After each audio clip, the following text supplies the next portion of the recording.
welcome. I am Brian, one-third of the lean, mean wrestle talking machine known as Wrestling with Egos.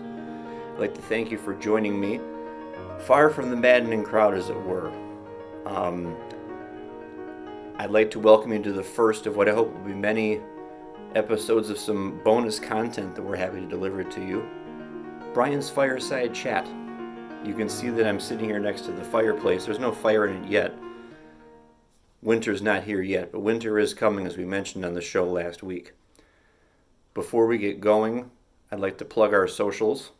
You can always email the show at wrestlingwithegos@gmail.com. We can all be reached on Twitter. RJ, the AEW assassin, can be reached at RJEman with 2 N's at the end. Patrick, the Reverend of the Rant, can be reached at RantModeOn. And your boy, the intellectual savior of the wrestling masses, can be reached at bkrego15. I wanted to take an opportunity away from the other 2/3 of the Wrestling with Egos team to deliver this fireside chat because, as I mentioned before, winter is coming for the WWE. Never before in recent memory have there been so many forces on the outside trying to usurp WWE's position as the recognized industry leader in terms of professional wrestling. You've got AEW, you've got New Japan, you've got Lucha Underground, TNA, etc., etc.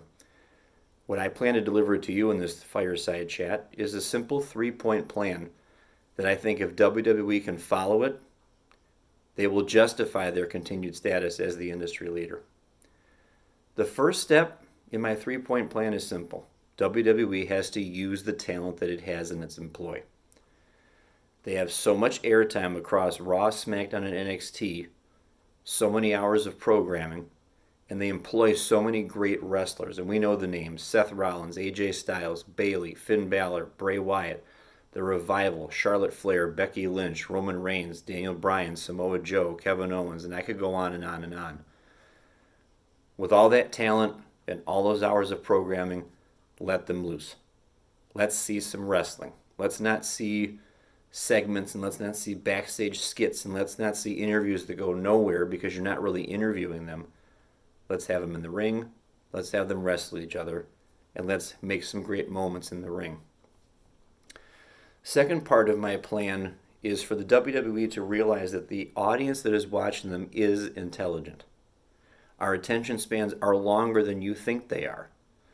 To that end, we want less rehash, we want less recaps, we want less replays. We certainly don't need rehash of something that happened an hour and a half ago when Raw started. We remember the promo that you had in the ring between Seth Rollins and Braun Strowman. We don't need to replay it. Trust your audience's intelligence.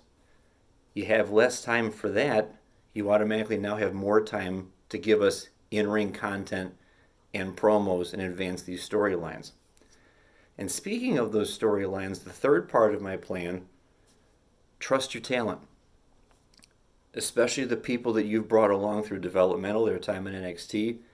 You sent them to promo class.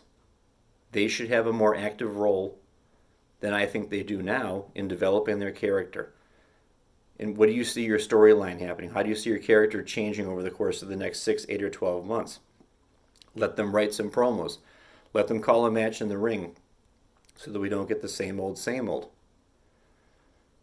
I believe that if WWE follows these 3 simple steps, they will justify their status as the industry leader, and they will make their programming a lot more entertaining and a lot more palatable to watch. I would like to thank you for joining me during the first of what I hope are going to be many fireside chats. And yes, the fire might actually be lit during some of them. So thank you for watching. And until next time, that's my story, and I'm sticking to it.